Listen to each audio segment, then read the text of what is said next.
What up, y'all? Appreciate you showing up, hanging out, listening to my dumb ass. Like and subscribe. So, there's a bunch of different topics floating around. But today I want to talk about Microsoft. I want to talk about their latest kind of thing that some people are like, and some people are like, I listened to Skill Up on the topic, and who else was it? So for Tonga, I can't remember who it was, but I'm gonna tell you my opinion about it and why it's a good thing. And that is Muse, which is Microsoft's, I guess it's Xbox's AI thing that they're gonna do for the consoles. And they showed some, ideation type of stuff where it trained on the Bleeding Edge, Ninja Theory's Bleeding Edge. I forgot how many seconds of gameplay and seconds of input and stuff like that. And then they had different iterations. The more inputs or the more it trained, the better it got. You know how it goes. And so I was looking at the gameplay stuff, and I was like, okay, that's just a proof of concept. And also, people are taking it out of. They're kind of jumping to conclusions, if you will, because they say ideation and all this stuff, right? And then people are like, oh my gosh, they're gonna fire people. And it was Alex. It was Alex who was going off. I mean, what Alex said for the most part was true, but some of it was a little hyperbolic and a little presumptive. Excuse me. But here's the thing. Here's what I think it will be. Microsoft's AI, let's just call it Muse AI, whatever. It would be the implementation. Excuse me, sorry. I am getting over something, but I'm cool. It is the implementation. It is the implementation of AI on game makers, creators, and players. How both? Well, they kind of gave instances like the game creator side, the devs will be ideation and all that stuff, and on the players it'll be more like emulation, more like keeping older games alive, blah blah blah. It's very vague, very nebulous type of talk, so we don't know specifically how they'll be implemented. But the emulation stuff, that's possible now. That's not a big deal, not really. But the ideation stuff, the dev stuff, is the stuff that's important, that is interesting, and that is where Alex kind of, I believe, misconstrued what it is. So he was saying, oh, it's going to take over people's jobs and the creative, blah, blah, blah. I'm like, no, that's not how people will use AI. If you don't know, people are using AI already. Devs are using AI for code. Did you not know this? Of course they are. And if you didn't know that, then really? They are. And I know someone personally who has done it and explained it to me. And I said, oh, okay, that's interesting. And what they explained was that, yes, you can use it and it'll spit out some code. But as a coder, as a programmer, you have to go through the code and make sure it's correct and it's right. And ultimately, they always have to go in and fix stuff because it never spits out something that's like 100% what the coder wants, given the prompts that are put in. And so I'm like, say if you say, okay, I need a movement code node or whatever, I don't know what they call them. I need that. And instead of grabbing the old one that they have created from scratch, they say, okay, they could put their old one into the prompt and say something like this, but with add a couple of things, and then the AI go bloop bloop bloop and maybe add a couple of lines, and then they'll look at it and say, oh, that's how, okay, and maybe then go back and tweak it their own way. I mean, that's just on the code side. Now, as far as ideation, what I got from this was AI will be used as a tool for rapid prototyping. Now, if you don't know what rapid prototyping is, it is the concept of a game in a small little vertical slice, if you will. Not even a vertical slice, it's smaller than that. It's just the concept. Here's the gameplay loop. Here's how the players move and the blah, blah, blah. Not even finished graphics on it. Just prototyping. This is how the gameplay will be for this section. It'll be specific little sections or whatever. It's never going to be totally finished. But the dev can say, okay, I want a third-person shooter where you're a car and you swim like a duck. And it's like, okay, if that's your idea as a dev, you can have someone create the assets, create the code behind the movement and the swim mechanics and all that stuff, or you can put that prompt that I just said into AI, it'll spit it out, and you'd be like, does that work? Can it work? And by the rough kind of gameplay that they show, you as a dev and a creative can say, nah, that doesn't work, or I like this part, but that's what that's for. It's rapid prototyping to experiment, to get ideas to then use into what you're going to go create, instead of spending months creating a prototype and it's trash garbage and you wasted all those months. That's where the saving in time comes from, and that's where the use of this tool, AI, is going to be beneficial for devs and for the industry going forward. Best believe Sony will use this because they are all about saving money.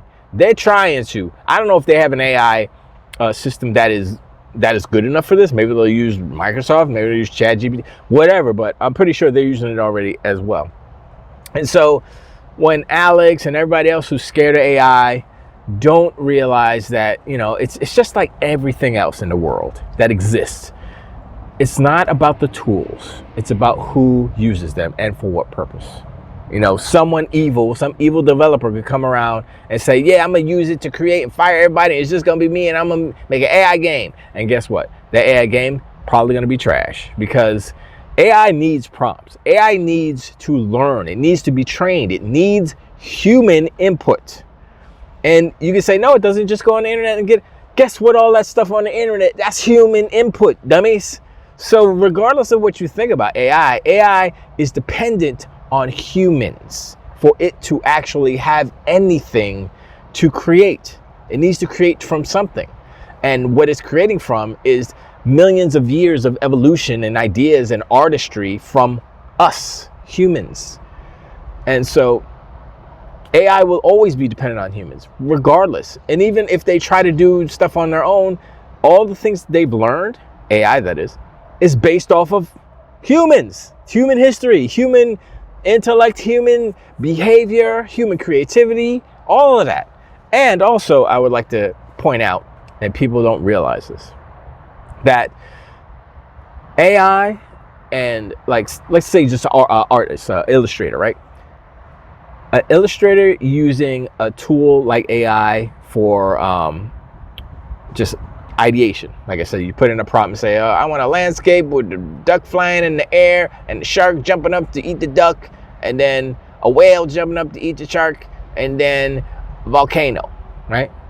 They say, I want to see what that looks like. And then they spit out an image. You're like, oh, that's kind of cool. Now, if the person takes that image and tries to push it off as their own, that's bad. But what's the difference between someone using a prompt to come up for AI to produce an image for them to use as inspiration? Because if you listen to any good artist, they always say, make I forget what it's called, a sheet of inspirations, whether it's color, art, character design, clothing, all these things, location, architecture. You put it all, depending on what you're drawing, you put it all on one sheet and you put that on the side, on your side monitor, and then you draw. You draw off of that inspiration. What's the difference between knowing that sheet from other people's art or asking an AI to give you the similar? Give me 10 images of this variation, blah, blah, blah. What's the difference? There is no difference. And so that's where AI is useful. And that's how you're supposed to use it. Because if you're just going to say, well, give me that and then put that out as your own, that's not yours. You're being disingenuous. So, but, I don't see that as like an issue, because what's going to happen as far as art goes, even the video stuff, you can already tell, even if it's perfect video, there's no like artifacts or mess ups with like extra fingers and stuff, you can still tell like AI produces the faces a certain way and the quality of the skin is a certain way, and it's just like hyper realistic, hyper saturated, hyper color, it's hyper everything. and it looks cool in an AI way, but we're training ourselves. Speaking about AI training, we're training ourselves to recognize AI art and AI videos. And so now what's going to happen is that the public, a lot of the people, a lot of art goers, or just casual people, will look for something different. We'll look for something maybe a little bit more dirty and stuff like that. And people will try to implement that stuff into the prompts, but still, there's still some telltale signs. And sure, it'll get better.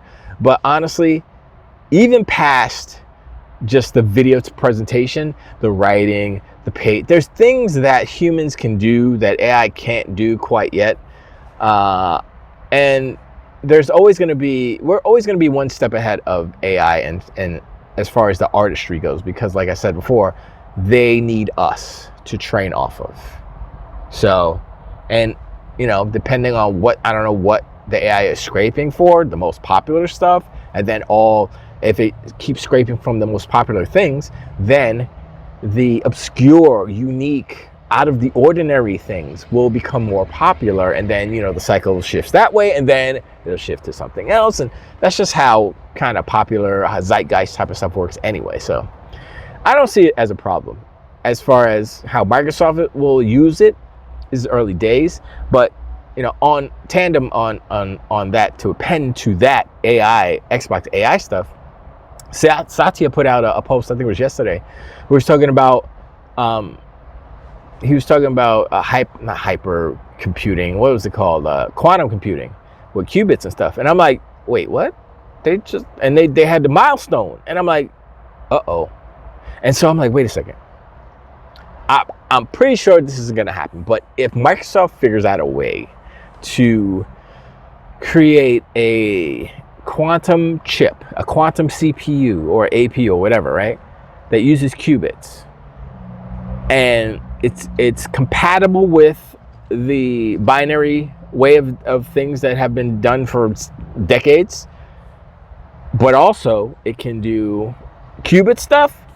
Listen, that would be the leap that I was like, what? Because I really do think that the qubit, quantum, they call it quantum computing, but the quantum chips, if they are what they are, and if they don't require all these different, I guess, cooling, or if the requirements aren't that high for the performance that they will ultimately create, then it's going to be interesting. And if Microsoft can be like the ones to pioneer that and to utilize it in like consoles and stuff, I don't know if that's even, not for the next one coming, maybe the next generation after that, maybe, based off of what Satya was talking about. But I'm like, I don't know, but I'm kind of super interesting, because the qubit and the quantum computing stuff, we've heard it for years, but it hasn't really been explained.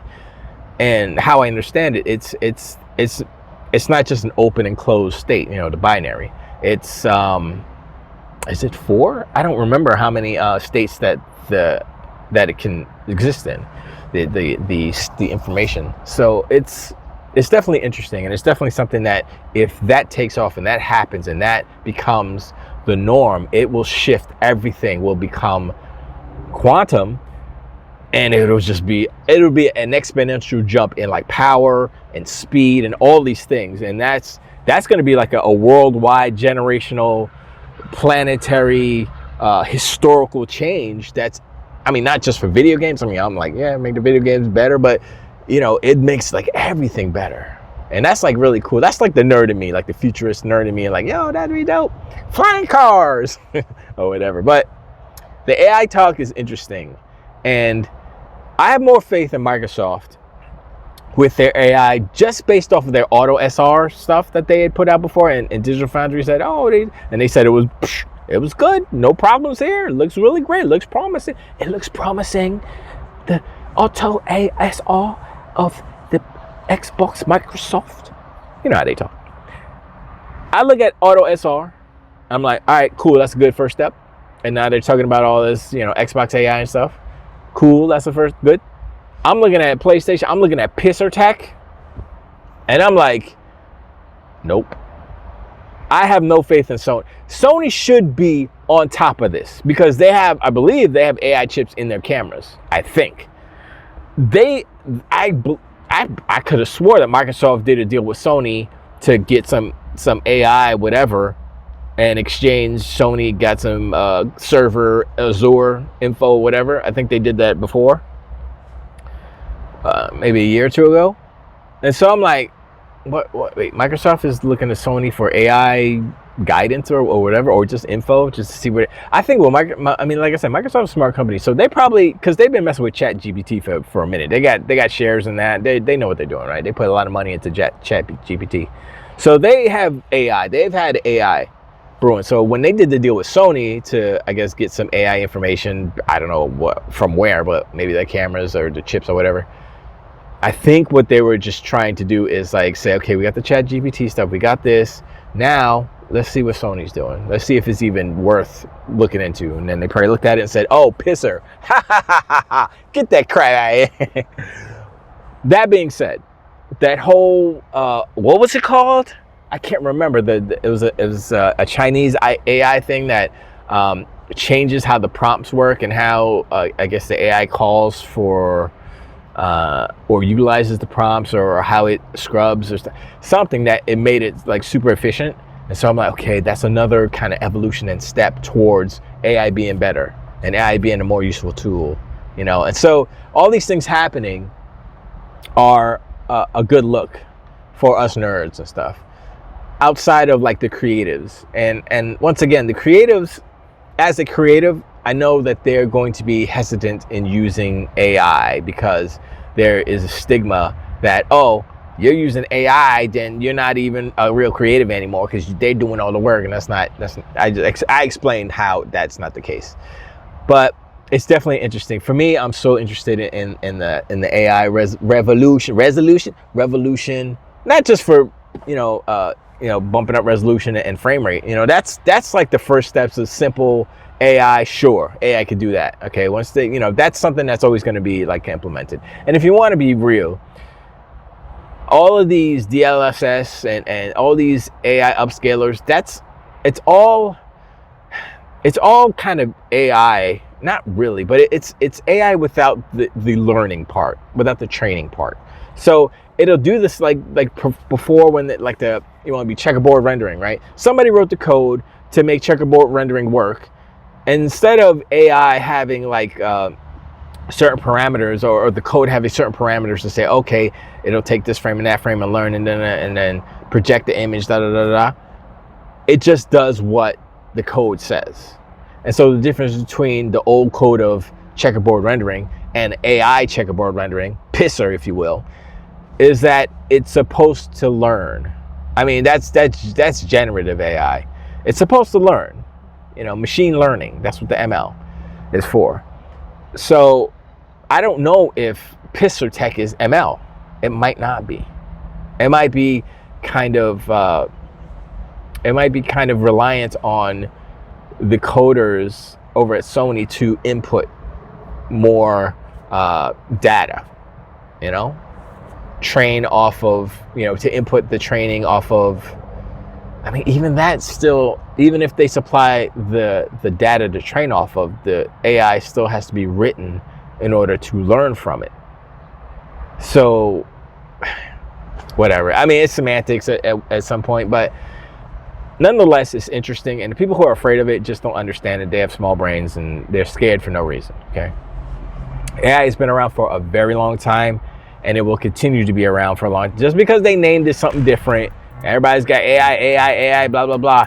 Please. It's been around in your face. It's been on your phone for years, and you're just whatever. Anyway, I appreciate you hanging out. Subscribe. Hit me in the comments below. Let me know what you think about the Microsoft Xbox AI, Auto SR, all these different Microsoft things, Pisser Tech 5 Protato. Well, just the Pisser Tech itself, which is trash. Also, I've been playing I'll talk about that later when I get some more hours into it. I spent an hour creating a character, so that's how that's going. Oh my gosh, that game is something. Woo-wee. I like it. Anyway, I'll talk to you on the next one. Till the wait.